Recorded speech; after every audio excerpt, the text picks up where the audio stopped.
Have to kickstart the offense here. The first points of the game comes from that defensive unit. Yeah, sometimes you get together and you say, hey, maybe it's on us today. We have to go out and force the issue and make a play and get everyone else going. Now Philadelphia ready to get going on offense again. And 3 interceptions in this game. And I would have to think, I wasn't a quarterback, but number 4 is kind of, you're like, oh, man, I can't throw 4. No, and what's interesting is, what do the coaches decide to do now? Having thrown 3, do you alter your offensive strategy? Do you take the ball out of his hands and maybe turn to the running game? Or do you have that supreme confidence that he's going to... And his pass is intercepted for the 4th time today. Picked up by Jalen Ramsey. And he will return this one to the 30-yard line. So that's back-to-back drives where they're throwing an interception. Ordinarily, we look at the offense and say, what's going on with your scheme? Maybe we should look at the defense and just give them a whole lot of credit. They've got them frustrated right now. Throwing on first down is Bortles. Safarian Jenkins has it. And he'll be a little shy of the 25 here at the 26-yard line.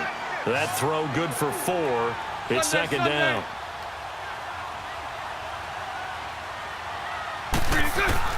On second down, here's Bortles.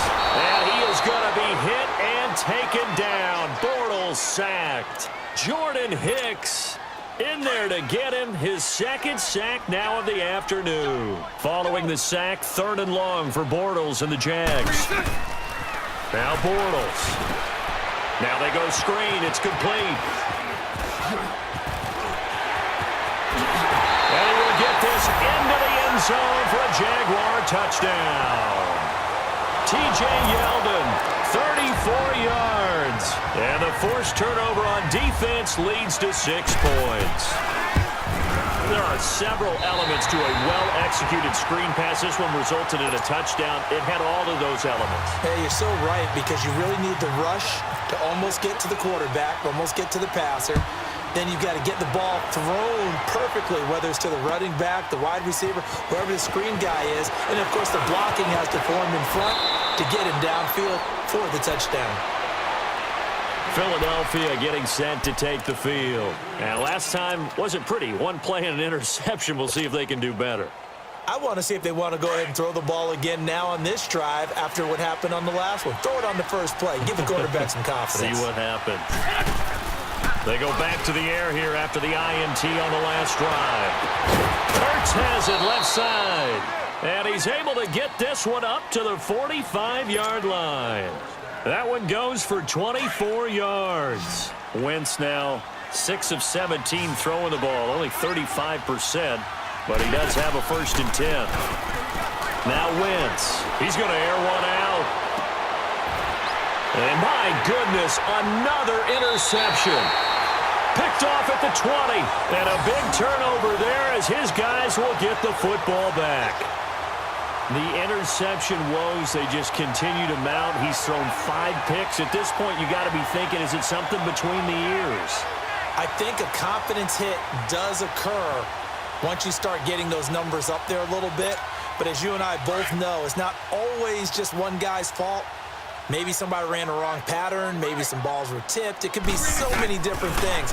Bottom line, though, it comes back to the guy throwing them. Going for the... And he's going to be intercepted a 3rd time. Picked up by Jalen Mills. And his crew will take over at their own 45-yard line.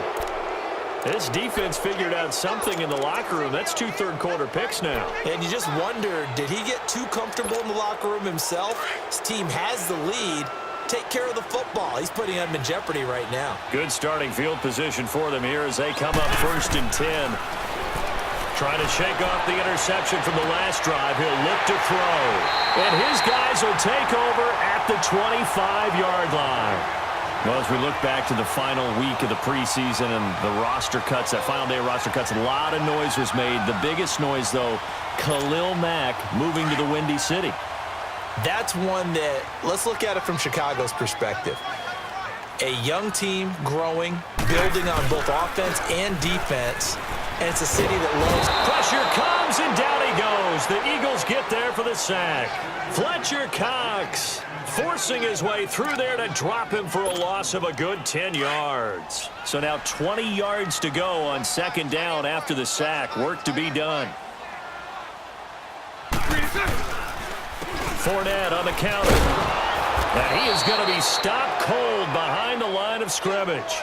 They'll wind up losing 3. And now it's third down. Michael Bennett's versatility, being able to play any position along the defensive front, allows him to make those types of plays. He finds good matchups and gets into the offensive backfield. And there it works for a tackle for loss.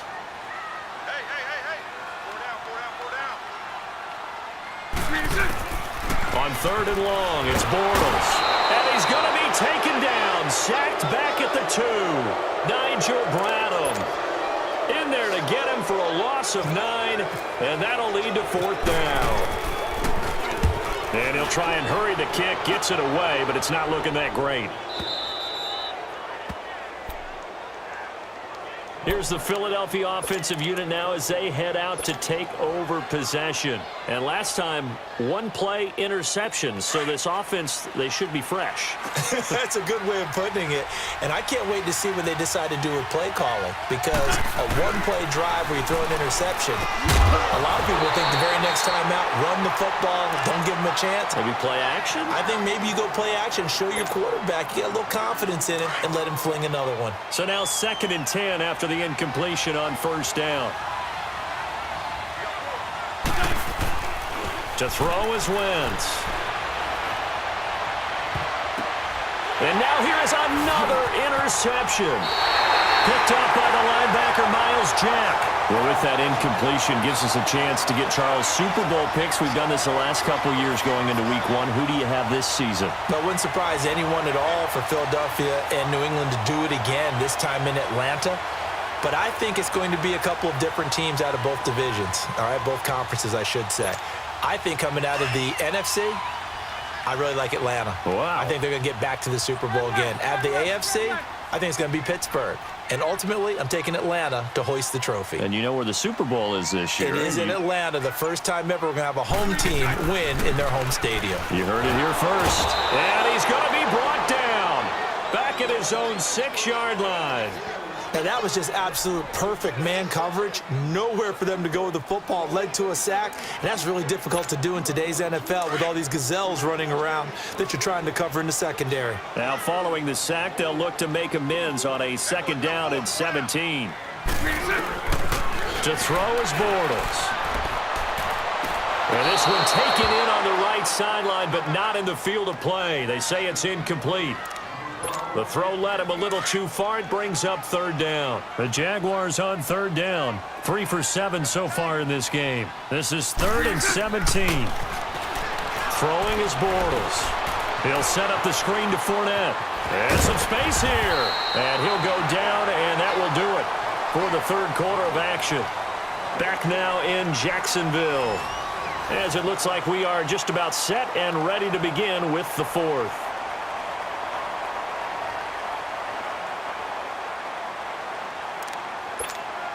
And with things looking pretty good on the scoreboard, they're going to keep the offense out there and go for it here on 4th.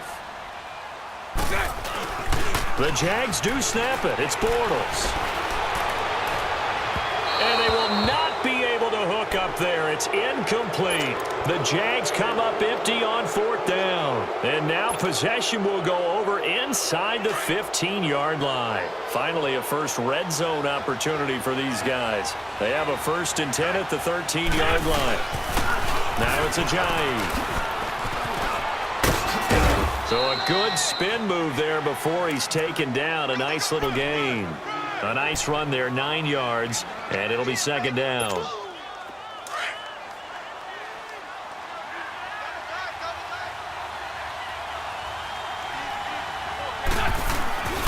They stay on the ground. Again, it's Ajayi. And this has been a familiar sight all afternoon as they stop him behind the line. Wasn't that long ago that the NFL guys really didn't adopt much from the college game, But one thing that has crept in there is spreading things out, opening things up, not even just in tempo, but maybe getting better lines. And he's going to have to eat this one as down he goes.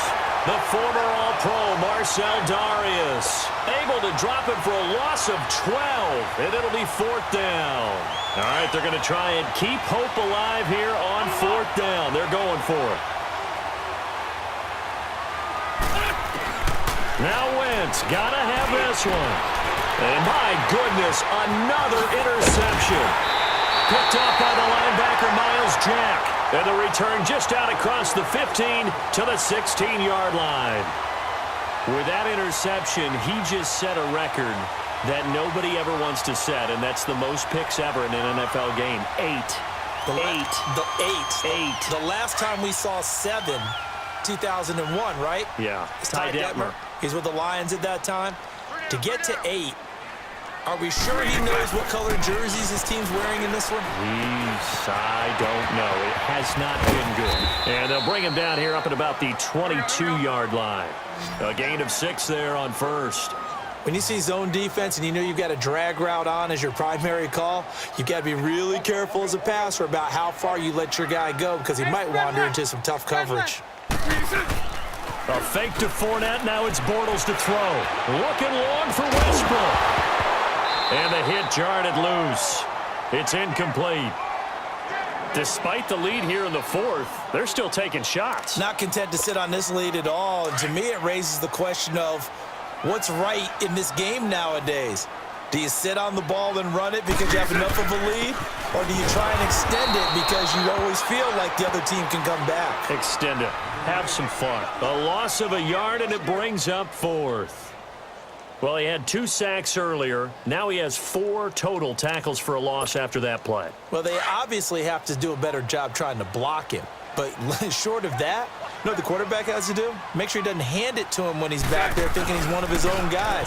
His quickness, his suddenness, his speed getting into the offense's backfield has been something else in this game. And it's a short one here, complete to his tight end. And now this is going to be close. The defense says they stopped him, and they did. And I am not sure, partner, there what the mindset was to go for it. I don't know. And some teams just feel that possession is the key to everything. They just want to have the football in their hands.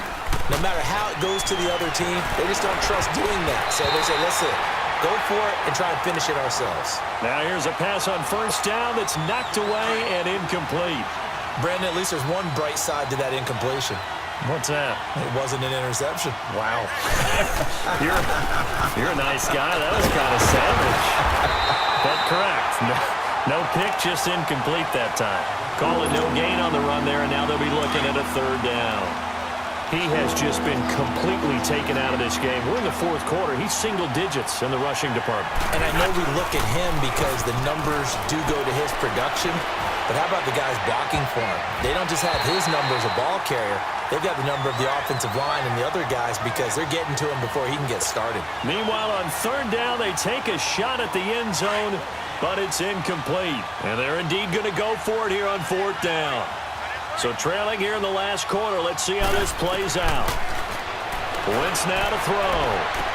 And it is incomplete. Doug Pederson's guys come up empty here on 4th down. And the Jaguars are going to take possession here on the turnover on downs. Here comes the Jaguars offense as they get set here. Big stop on the turnover on downs to get the football back, and now it's just all about salting this one away. Yeah, just slowly bleed the clock away. Clock's definitely on your side. And, you know, when we talk about analytics in the game, what is this one? Advanced win metrics? Because if you take care of the football here, bleed the clock down, what are they, about 95% chance of winning it? I'd say 95 or better. And I know you always say it, every coach does. It's just protecting the football at this point. Yeah, and knowing that the defensive guys, they're coming after the ball more than they are the person. They want to knock it free. They fake the handoff. Now Bortles. And he can't find a receiver, and he's brought down. And now a timeout taken here defensively with 2:07 remaining. So they'll also have the stop coming up at the 2-minute warning. Following the sack, 3rd and long for Bortles and the Jags. On play action, now Bortles. And intercepted. Maybe the turning point they need.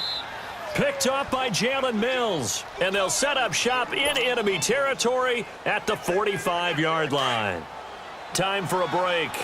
We're back to finish this one off after this. And now the Jags defense deciding to call a timeout. It's just